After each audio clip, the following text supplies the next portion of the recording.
On Patrol with the Suffolk County PBA is a dynamic podcast that brings together some of the most influential voices in the nation.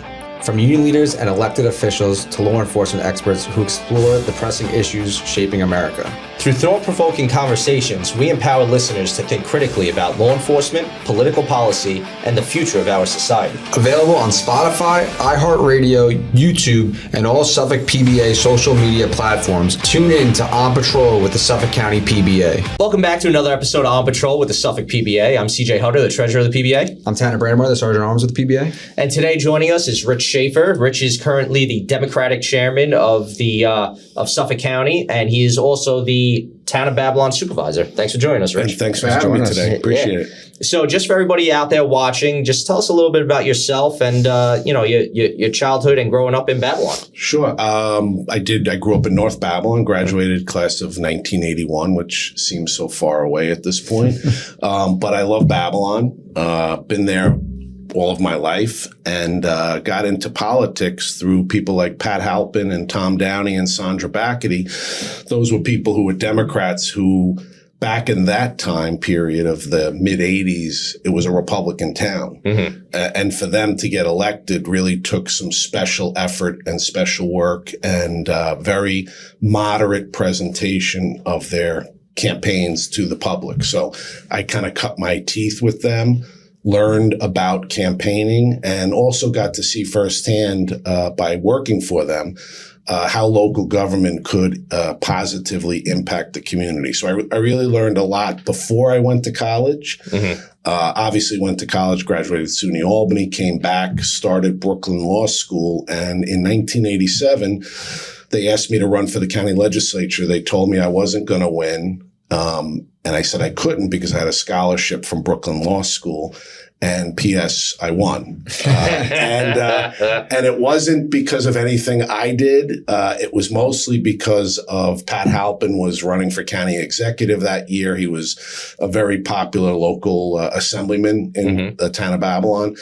And also it was because of a guy named Anthony Noto, who was the supervisor of Babylon at the time. He shut down the beaches for surfing because there was a lot of erosion out there. And he got into a fight with Bob Matherson from the OBI. And the culmination of all of those things were like the perfect storm for us as local Babylon Democrats, where we literally got swept into office because of those two things. So I got elected, and they thought I would not get reelected, and got reelected. Served until 1992 in the county legislature, so 2.5 terms, and ran for town supervisor when Arthur Pitts, who had gotten elected with me in 1987, became a judge. And then I ran for supervisor in November of 92, got elected there and served until 2001. Left there, became the Democratic Committee chairman in 2000. Have been serving in that capacity since then. And when Steve Bellone got elected county executive in 2011, they asked me to come back for a year to finish out his term. I came back for a year and Superstorm Sandy hit. Right. And they said, please don't go. And I've been there since. And I'm proud to say I really enjoyed that job of town supervisor. And I'm running for re-election this year in 2025.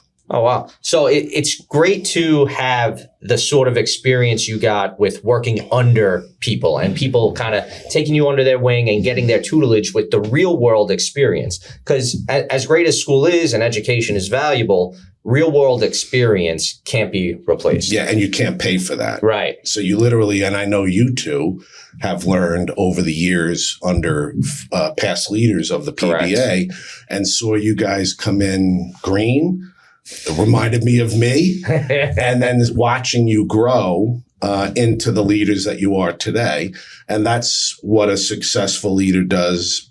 He or she would identify people who can come up behind them in order to continue the work and philosophy and effort of the organization. And that's why the Suffolk PBA has been so successful, because the leaders aren't afraid to nurture and mentor some of the younger officers to come in and accept these leadership positions. Right. Yeah, I appreciate you saying that. And, being in the PBA now and having leadership roles, we definitely see the value in making sure that some of the newer guys coming onto the board or some of the newer delegates who are very, ambitious, understand how we operate and understand why we do what we do, and how really, even as a labor union, we do a lot to still help public safety and our cops on the road and, honestly, our families, right? I mean, we live here in Suffolk County. We care about what's going on here in Suffolk County, and we want to maintain the quality of life that we've grown accustomed to for our kids into the future. Right. And what's good is both you and Tanner can start identifying those that are going to come up behind you. Right. Yeah, you start out being mentored, then you become the mentor. The mentor. Right. Based on everything that you've learned, and you're able to pass that down. So that's really why I enjoy the Town of Babylon job, because it gives me the opportunity. When I first got elected, I was the youngest person on the town board. Now I'm the oldest person on the town board. Right. But it's great to be able to work with council people like Terry McSweeney, who's a FDNY full-time firefighter for New York City, Dwayne Gregory, who's former presiding officer, Tony Martinez, who's been terrific with me, side by side with me as a deputy supervisor and councilman, and Anthony Mineta.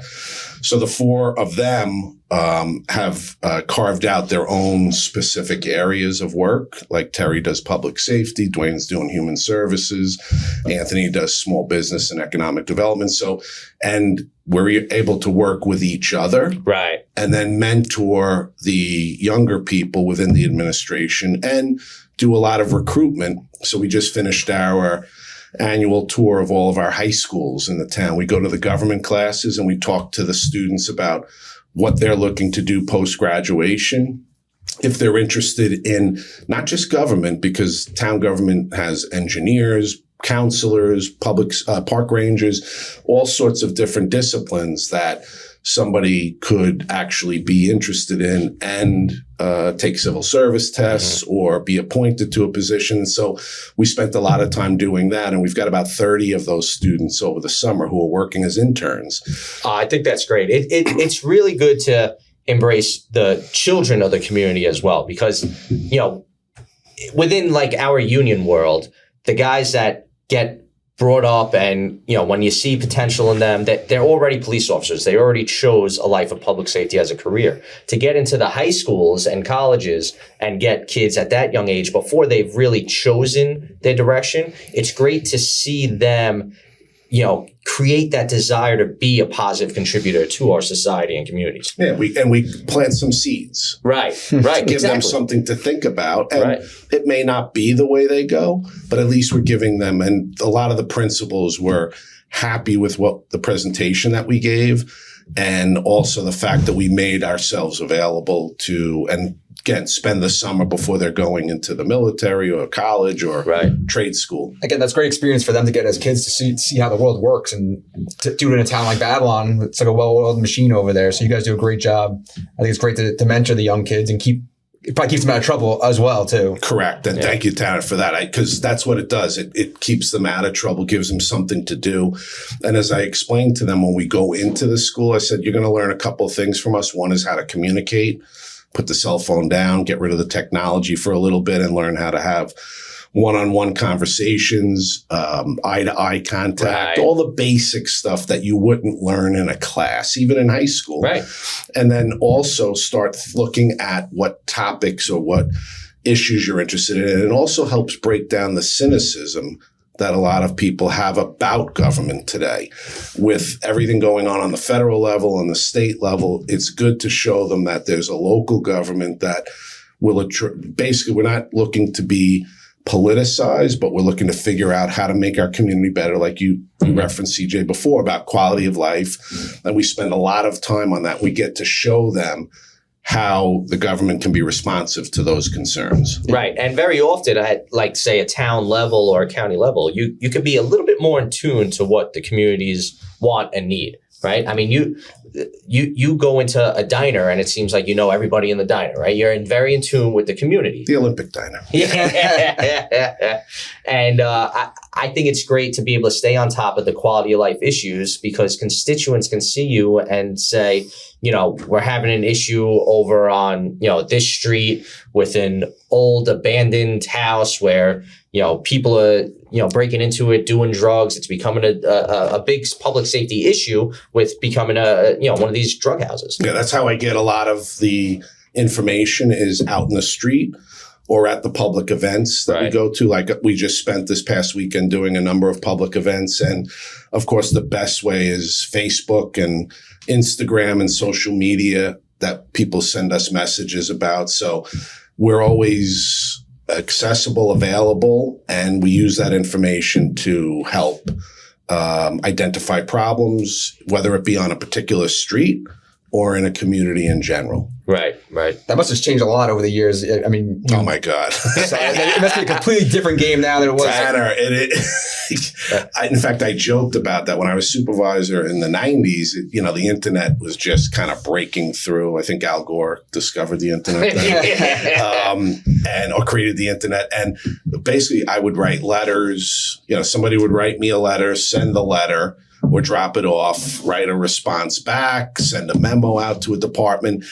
Now it's literally, before I came here today, it's, spending an hour responding to all the emails that I got over the last day or so and funneling them out to the various departments or other levels of government for a response. So it's completely different. It adds to the stress just because these days, and you guys experience this, if somebody texts you and you haven't responded to them right away because they believe they're the most important person in the world, they react to that. And I tell everybody, look, you got to give me at least 48 hours to, if it's urgent emergency, you can say that, but otherwise we got to just kind of prioritize what needs an immediate response and what could get back to a day or two later. There's basically no shutting it off, though. There's no shutting it off. So and it becomes difficult because you're constantly, I'm sure you being the town supervisor and know as well as anybody that you probably have constituents reaching out to you all the time. All the time. Yeah. In fact, as we gear up to 4th of July and getting into the summer when people are out and about a lot, that's when they get to see things that are going on. Mm-hmm. During the winter, it's mostly, they didn't plow my street. You can respond to that. But during the summer, when people are out and about and there are parties going on and, you have to figure out how to get everybody to get along and kind of keep the peace. And that's where you get a lot more of the back and forth with people. Right. Now, do you feel like it's more effective today, or say more easily, I don't know what the word is, but you're just more in tune with everything because of the ease of communication, where it used to be, sometimes you might hear of an issue like this has been going on for 6 months and nobody's doing anything about it. Well, nobody told me about it. Right. Now that with the ease of communication, you could address things more quickly or in a timely manner. I totally agree with that. Yeah. It could be a double-edged sword because if you don't respond, and that's what I tell the staff at the town, if you don't respond, the worst thing you could do is acknowledging something and not giving the person a response, whether it's a yes or no, or we can fix it or we can't fix it. So I tell everybody it's very important to stay in communication with those who are reaching out. But I can tell you just, there's different community pages that people set up. And so I'm on all of those community pages and people will tag me and say, hey, could you take a look at this?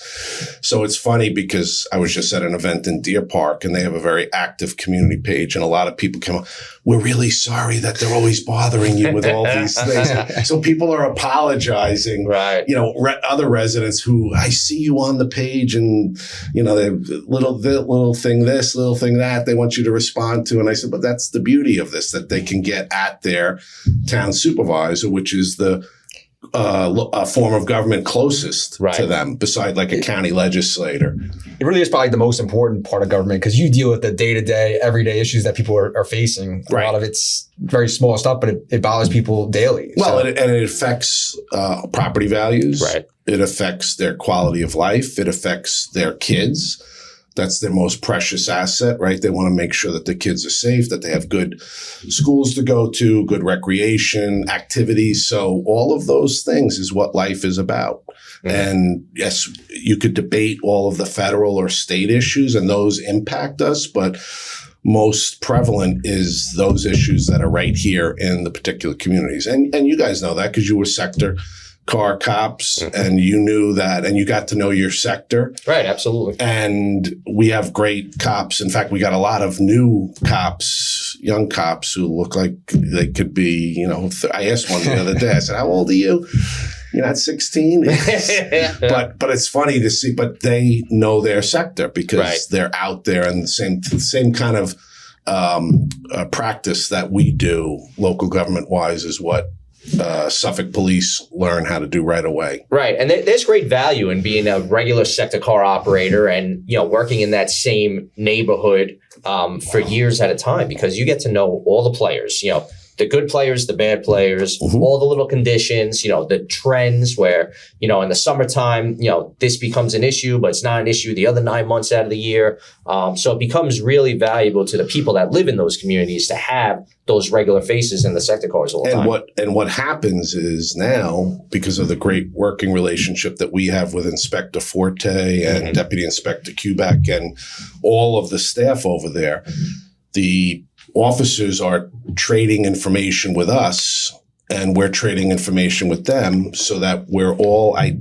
there's more eyes and ears out there. Right. And then we take the power of the police department that they have and the power that we have through local town code, particularly like through the fire marshal's office where we could shut down a bad place. Right. Based on a lot of town code violations versus what Suffolk police can do. So together, and I was telling you before we jumped on, Commissioner Catalina has been terrific in encouraging that. Right. Inspector Forte has been terrific in allowing that to happen. And we work so well together that we are, you know, stomping out a lot of these things that could go on for a while, but for us all working together and sharing information and using each other's powers to be able to get rid of the bad people. You know, that's great to hear because we had Commissioner Catalina on one of our episodes a few months ago. And he spoke about the value of partnerships. And he actually mentioned the town public safety and all the local partners we have, not just the feds. And we went into the feds a little bit too. Sure. But it's great to see that what he had planned and what hoped for is actually coming to a head here and actually working out. Yeah, and I'm the head of the Supervisors Association for Suffolk, so the 10 town supervisors meet regularly. We had him come in, and he then outlined all of the ways that we could work with them. And it's been successful in each of the precincts. Right. As well as the East End, the town police departments working with the sheriff's department under Sheriff Errol Toulon. So it's really, in order to address the quality of life, public safety issues, we all have to work together. Right, right. Yeah, the partnerships are invaluable. It gives everybody a little bit more, you know, more tools at our disposal to do what we have to do to maintain that quality of life. And I love that on your bio online, your number one focus is maintaining quality of life. That's for me, it's the bottom line. Yeah, yeah. Because if you don't have quality of life and you don't have good, clean, safe communities, right, you don't have anything. And it all stems from that. Right. That goes hand in hand with government, the safety and governing the people. The broken windows theory that if you have one area that there's graffiti or a broken window or vandalism, that if you allow that to be maintained, that's going to spread through the community. Yep. Give you a perfect example. We created something called the Clean Program.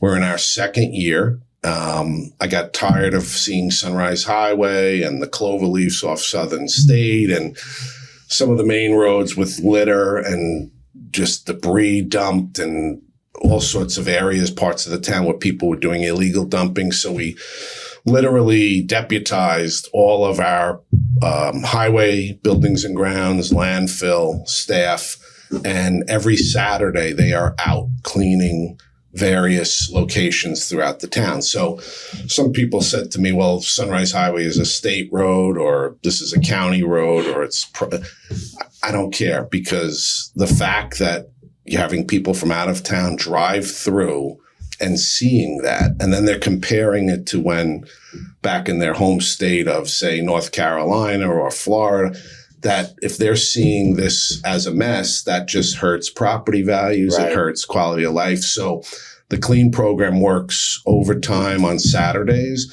paid for through our commercial garbage district. So it's not tax dollars. And it's been so successful, people are referencing it now as to other town locations throughout other towns on the island as to why aren't they doing it as well. I get pushback from some of my fellow supervisors who say, well, you're just doing the state's job. I said, well, we could either do the state's job or we could drown in the litter. Right. Right. So I'm not drowning in the litter. And that becomes like a disease too if you leave it all dirty and with the broken windows and all the garbage around. People don't respect the township. They don't respect the businesses that are there. They don't respect the other individuals that live there because it looks like a mess. Yeah, and we got our chambers of commerce signed on to it, so they're teaching merchants how to sweep in front of their store, clean up the curb area. It's literally becoming an epidemic of litter. And now we're trying to reverse the many years of that by getting everybody to buy into the Clean program, which has been successful. That's great because, like Tanner said, these things just compound over time and become big problems when it's visible like that. Right. And, not only cleaning up the messes that are there, but also building new things or repairing olds to make look new and, well kept. You repaired a lot of the marinas in Babylon, right? You created some new parks, some spray parks for the summertime for the kids, right? These all add to the quality of life and the perception of what Babylon is to be in, right? Yeah, and one of the best parts of our town, which a lot of people reference, is our park system. So Tony Martinez is our chairman of our Parks Committee. And he works really hard through our capital budget to make improvements every year on that. We're getting ready to open a brand new turf field at Pape Field, which is in West Babylon. So it serves lacrosse, football, soccer. It's going to be a really good addition to the West Babylon community. We're working on the Wyandanch community now. We just reactivated the Wyandanch Little League, Baseball Little League. We first time out. 120 kids signed up. That's awesome. That's great. And community members are the coaches. They're working closely with the North Babylon Little League, and next year they'll be able to be on their own. And we're going to put a turf field over at Wyandanch Park, which is off of Mount Avenue in Wyandanch. And so those are some of the improvements. You referenced the beaches. We had a great project this past winter, thanks to Congressman Andrew Garbarino and Senators Schumer and Gillibrand. They got the Army Corps to do the sand pumping and the restoration of Overlook Beach. So Overlook Beach is our town resident beach. Popular as just people spend their entire summer there. A lot of them may not be able to afford a elaborate vacation, so they do a staycation and they're at Overlook Beach. So we had devastating erosion that basically pushed the beach up to the pavilion. Mm-hmm. Never saw that in all my life as town supervisor. They pumped, I think, 70,000 cubic yards of sand from the Fire Island Inlet, which they dredged, which was for boating safety. Pumped that sand up onto Overlook, actually did from Overlook all the way to Tobay, because Joe Saladino had serious erosion problems at the Tobay Pavilion as well. But Overlook now is fully restored and has been jamming. In fact, this past weekend was one of our biggest weekends in terms of attendance at Overlook Beach and at Cedar and Gilgo. Oh, that's great. Beaches. So, and that's what you live on Long Island for. Right. Right.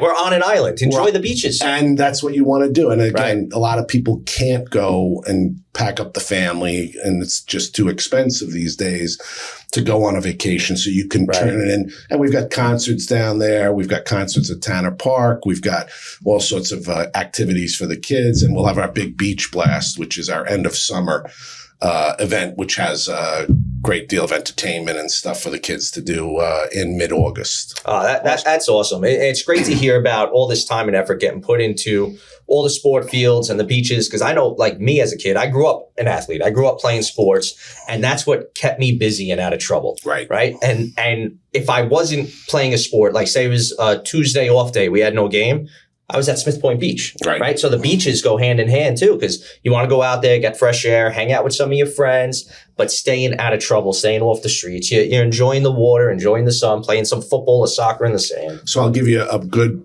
plug where we actually created a wrestling program also. I'm big into wrestling. And so we leased 5,000 square feet over at Wyandanch Plaza, which is right by the Wyandanch train station. It's going to be a complete wrestling room with a gym.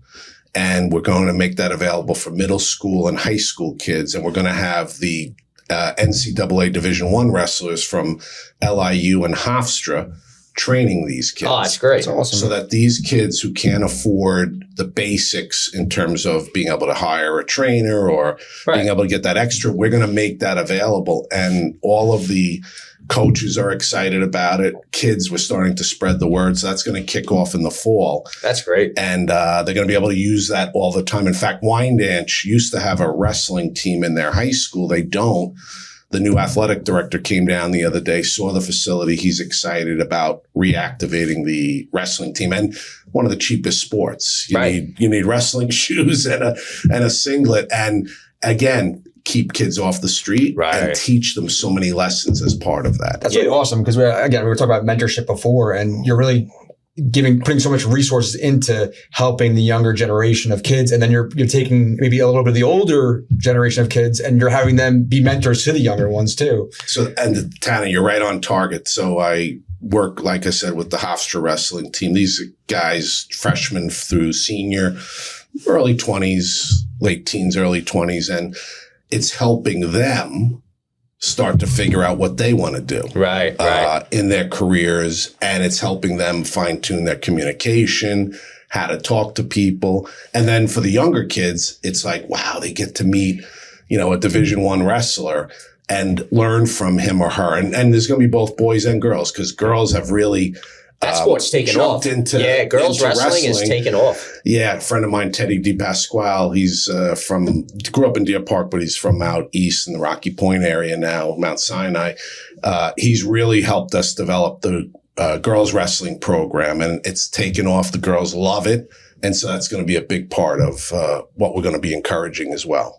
Yeah, that's great. And wrestling's such a great sport, and all sports are great, but it teaches you the value of hard work, right, for a lifestyle. Mm-hmm. And it also teaches you to be humble as well. Right. Because, you're going to get your wins, but you're going to take your losses too.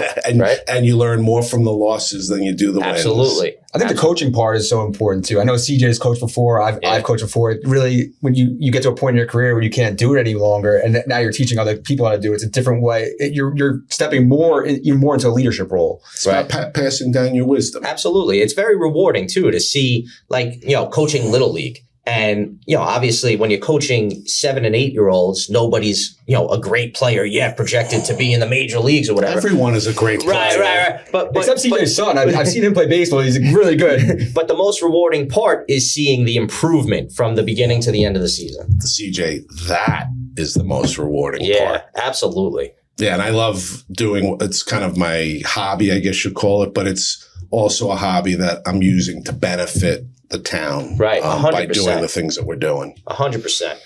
Now, one of the things that we like to talk about all the time is how we view you as a moderate, common sense leader.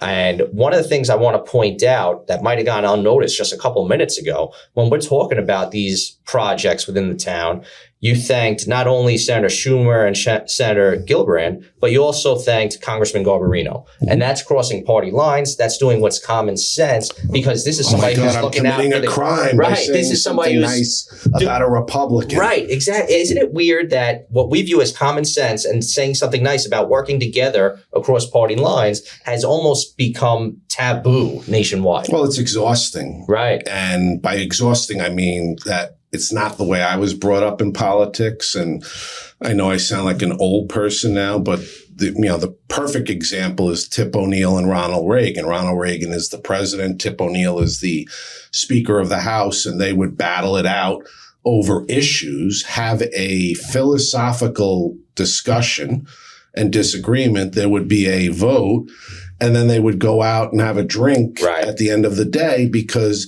excuse me, the best politics is when you can compromise.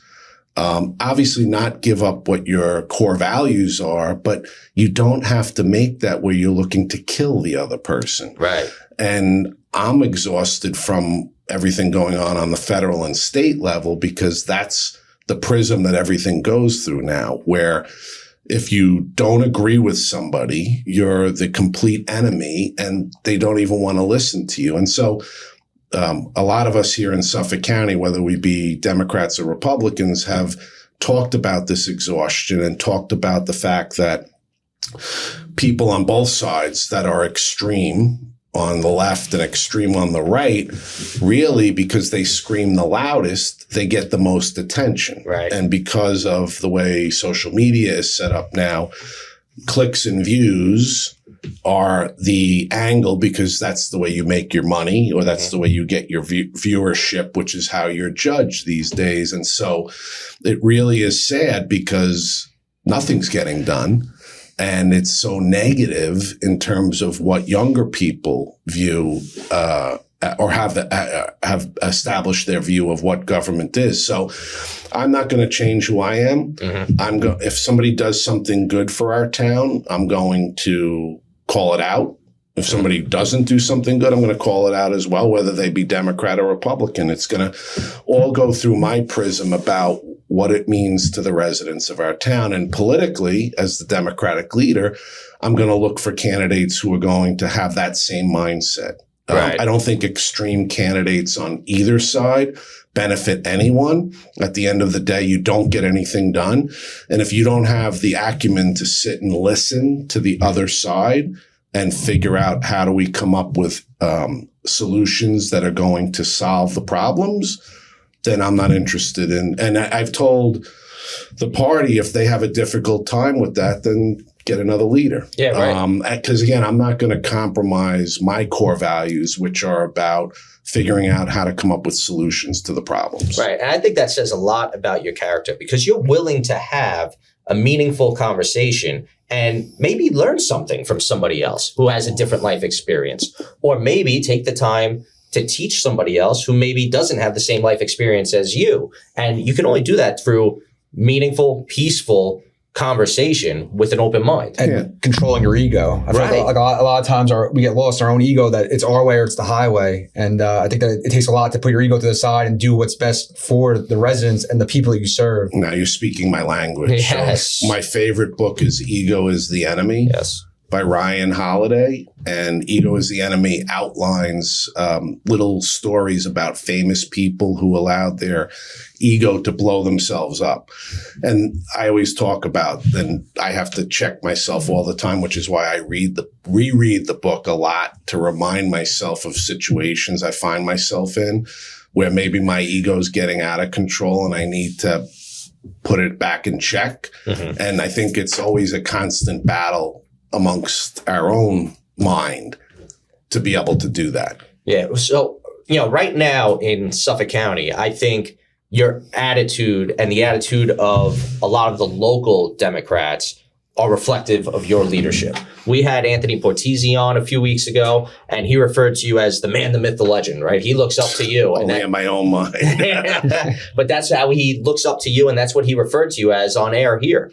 And I think it says a lot that a lot of these younger people involved in the Democratic Party feel that way about you and have really bought into your leadership. And, we're very optimistic of our relationship building with Rebecca Cassay right now, Kwani O'Farrell, right? All these newer Democrats that are coming into office now have seemed to be very reasonable, open to communication, and, and bright. Right. And asking us about criminal justice issues and getting opinions from, the experts in the field. The good thing with Kwani was a NYPD officer and detective. So he's got great experience. Right.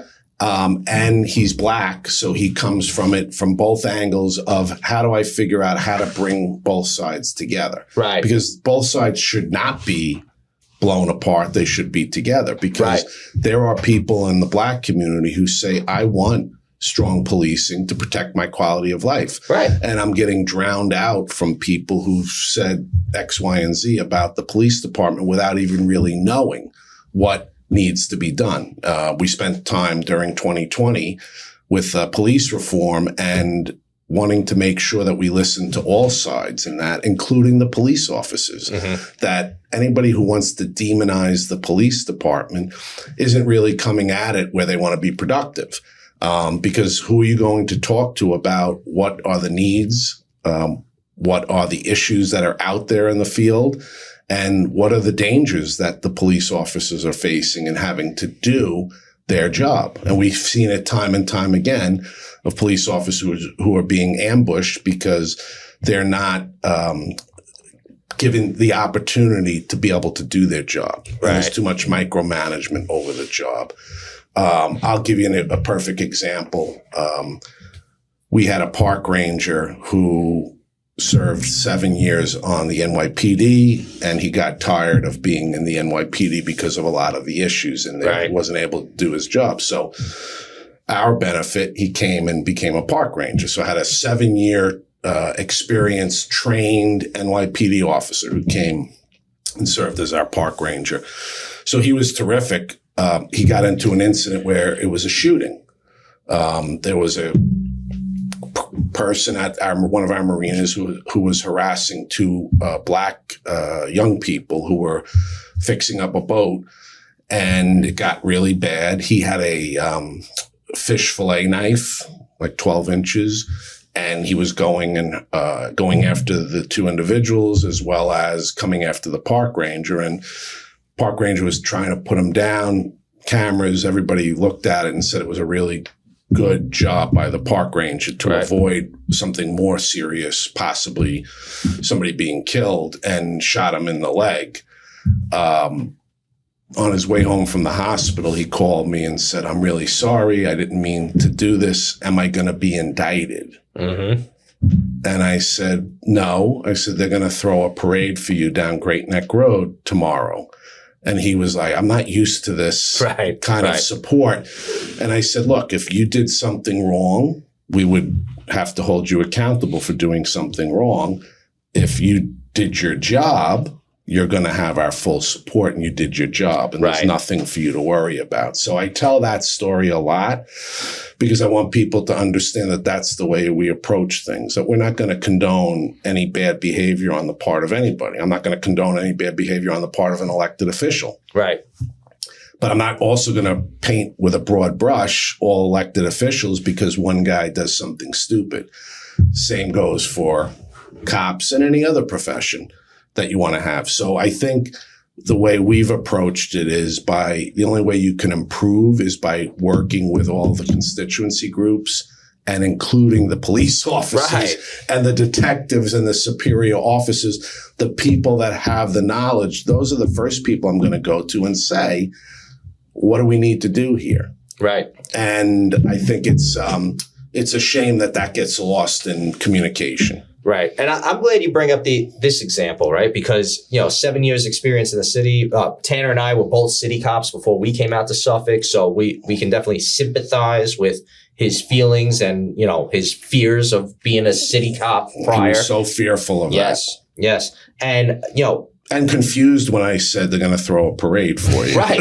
And that goes a long way with how our Suffolk cops are treated out here. We feel like we have the backing of the local government, and it allows us to do our job more effectively because we're going to be confident in acting with the right intentions to maintain our quality of life that we've spoken so much about, where in New York City, guys are worried about getting indicted, or they're dealing with a city council or now a mayoral nominee who openly speaks about defunding the police, right? Where none of that ever occurred out here in Suffolk. And that's going to hurt their constituents. Right. Meaning it's the good, hardworking people who live in the communities who are then going to be held hostage by some of the bad people who know they can get away with certain things. Right. So I don't believe those elected officials are doing their constituents a service by taking those positions. Right. Again, not against holding people accountable, and there needs to be a discussion about how policing is done. But at the same time, you can't go out there and act as if the police are the enemy it leads to complete chaos and Right. disorder. And one of the things that I'm very proud of here in Suffolk too is when it came time to doing a reform plan, right? A police reform. We had at the time President Noel DiGirolamo, who was a part of that discussion. Right. He was in there with Steve Ballone at the time. And with Tracy Edwards from the NAACP. Right. And we were able to have open conversations, Noel there as our representative, and we came to a compromise. Right. Which is what, again, we got back to that.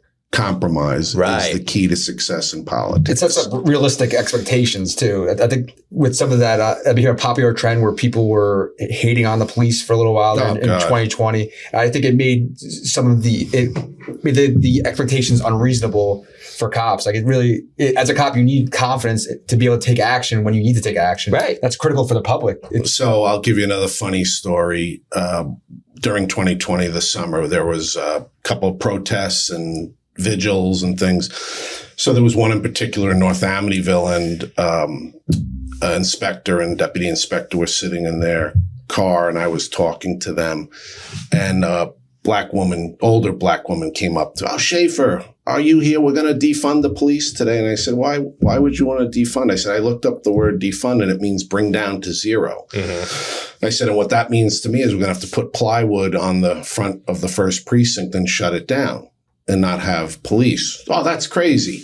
I said, well, that's what defund means. Right. She goes, "Oh, I'm not going to this." and I said, because again, and that's kind of like the craziness of the social media aspect of this, is that people will need it in 15 seconds or they need a catchphrase. And if some brilliant genius comes up with this catchphrase and then you actually take time to look up the word or understand the definition, when you talk to most reasonable people, no matter what their background is, they're going to say, no, I don't want to bring down to zero the police department. I want to make sure that we have an effective police department that's given all the tools they need to do their job in the proper way.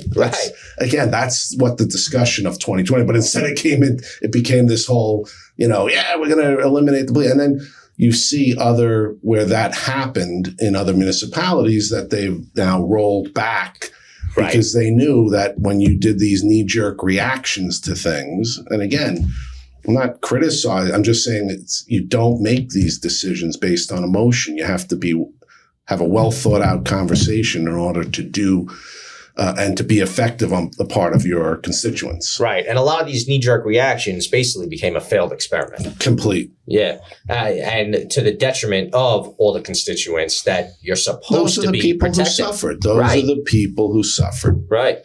And not on my watch. I'm not going to allow any of our residents to suffer as a result of knee-jerk reactions. Right.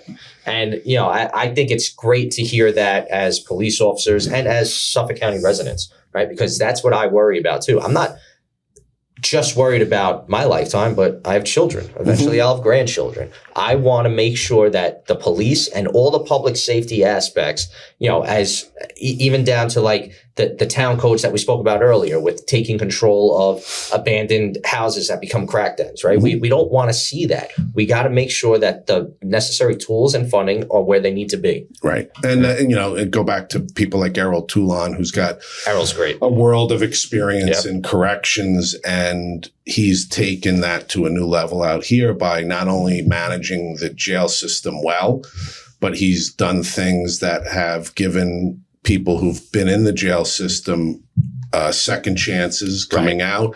And that helps the police, because if we're 100%. Taking an offender and we're working with him or her on drug or alcohol issues or getting them job training or making sure that they have a mentor in the community when they come out, then they're not going to be back on the radar for the police department. They can be productive. They can be productive. Right. When you have that combination of there are consequences to bad actions, so now you're in jail. But while you're in jail, these are really correctional facilities. So let's correct those actions. Let's give you the tools you need to be a positive contributor in the future when you get out. That's the recipe for success. And Errol's been great with that. Errol's been great. DA Ray Tierney has been terrific. Yes. And we finally have the triumvirate. So we have Commissioner Catalina, DA Tierney, and Sheriff Toulon, and the three of them work so well together. Yes. In all of my years in county and town government, I've never seen that kind of cooperation between the three major law enforcement officials in the county. Everyone is better for it. Oh, 100%. Everyone's much better. The people who work in law enforcement and the people who are served by law enforcement. Right. It's a true partnership and it benefits everybody. Now, but before we came on air, we started discussing a little bit out in the hallway about a new program you have in the town of Babylon to help people go from, say, excuse me, having, say, alcohol or drug issues to getting through that and becoming positive contributors to society, cleaning up their life, and being the neighbors you would want in Babylon. Yeah, I'm glad you brought that up. It's called the Beacon Family Wellness Center. So we had a traditional drug and alcohol counseling program that, in fact, we had it during the 90s. And when I came back in 2012, I saw, and kind of when I looked into it, because drug and alcohol counseling has been something near and dear to my heart. I've, again, wanting to help improve lives. So we totally redid it. We brought a woman named Dolores Backlett in. She used to run the Town of Islip program. They got rid of their program, and Dolores came in and totally revamped that program, created it more away from an individual program to a family program. Because a lot of times, if you deal with the individual who's got the addiction issue, alcohol or drugs, and don't deal with the family issues that are going on, you're not going to have great success. So by involving the family, whether it be children, spouse, significant other, around that person, you are then helping deal with some of the issues that are at home. Two major issues for people who are trying to get sober or clean, housing and job, employment. So what we found was not only did we have to make our counselors more available, so we have an operation that runs out of our town hall annex in North Babylon, and they do the counseling out of there. And at that facility, we went from seeing 200 people a year to over 900 people a year. Because we blew it out. We totally revamped the actual office space. New York State helped us with some of the funding. We put in some of the funding. And then we decided that we needed an additional location. So we have a great relationship with South Oaks Hospital, which is in Amityville. It's run by Northwell now. Mm-hmm. John Flanagan, who used to be our majority leader, state senator, does their government relations now. So he's helped us establish a good partnership with them. So we decided to take funds that we got through ARPA, which was the post-COVID federal funds that came in to help municipalities get back on their feet after COVID. One of the tenets of that funding was to help people with addiction issues, because a lot of addiction issues really were exacerbated by COVID and the effects of COVID. So we took some of that money. Kevin McCaffrey, Jason Richburg, Tom Donnelly all helped get us funding through the county's opioid settlement grant program. And now County Executive Romaine is helping us get the remainder of the funding. So we're building a building. It's about $12 million on the site of the old Sayonara Motel. Oh, wow. So the Sayonara Motel, you guys know it? I'm not familiar with it now. Yeah, you're too young. But when I say Sayonara Motel, I usually get a joke because I say, none of you have ever been to the Sayonara Motel, and they all laugh. It was one of these, hourly rate motels. Nothing good happened there. So it's ironic and kind of serendipity that we bought the property because the motel burnt down. Okay. Good for it. And they wanted to try and rebuild it. And I said, absolutely not. That's not what we need. It's right on 110, just south of the Southern State near Gray Barn, which is the Recklers have put a lot of money into Gray Barn to improve that area. So it'll be a 2-story building. First floor will be counseling. Second floor is going to be job placement. And it's going to be run by a group called the Gino Mascio Foundation. So Gino Mascio was a young man who suffered with a lot of addiction issues for probably 6 years of his life. He was killed in a motorcycle accident, not because of his addiction issues. He was actually 9 months clean at the time.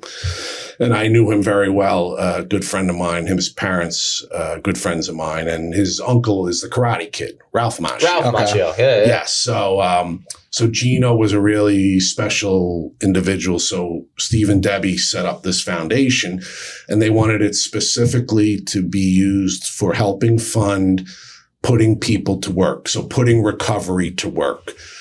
People who are in recovery, who are doing well, and counselors signed off on it, giving them the funds they need to get started. So that's great. That helps with tools, dress clothes, whatever it is he or she needs. And then Monica Martinez got approved a state tax credit for companies that hire individuals who are in OASIS-approved sobriety programs. They get a tax credit of $5,000 if they hire somebody. Oh, that's great. So we're promoting it through all of our businesses in the town. Gino Macchio Foundation will be on the second floor, and they'll help identify the individuals who are qualified. Give you a quick story. One of the first individual who got into the program was a young man who was from Lindenhurst. At the time, he started doing drugs when he was 14. We got him when he was 18, I believe. Got clean. His first job was working on an oyster barge run by the Gino Macchio Foundation, because that's what Gino wanted to do. He wanted to be a cultivator and work in the oyster industry. So this kid, Steve, worked on that. He now runs one of Macchio's plants in Suffolk County.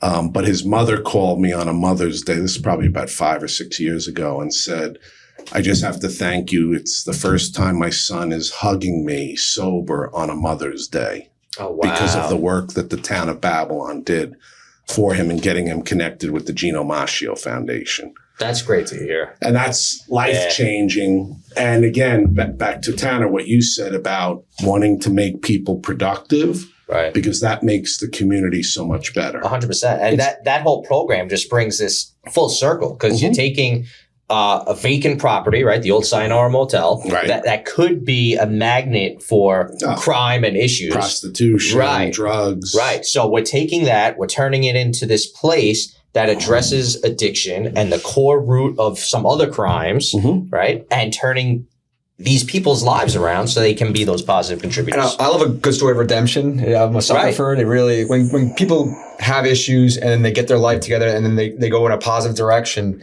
there's really nothing better than that in life, I feel like. And do you know what great ambassadors they are for helping others? 100%. So it's almost, again, they've been paying there. Forward. Yeah. Paying it forward, and they've been there. And that's really what it's been all about for us in the town, both amongst our employees who've had issues. And I go back and talk to the guys in the back at DPW, or I talk to the women in the offices and tell, come forward with your issues. Right. We're not going to judge you and hold them against you. We're going to figure out how to make you better.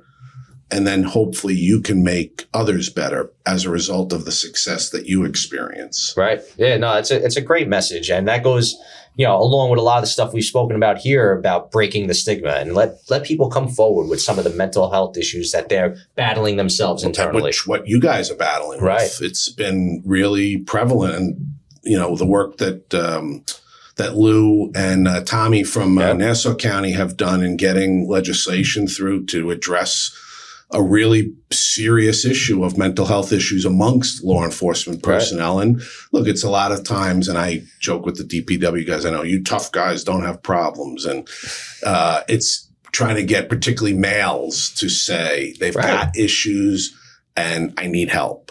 And that's a tough thing to do. And it's breaking down, like you said, that stigma. Right.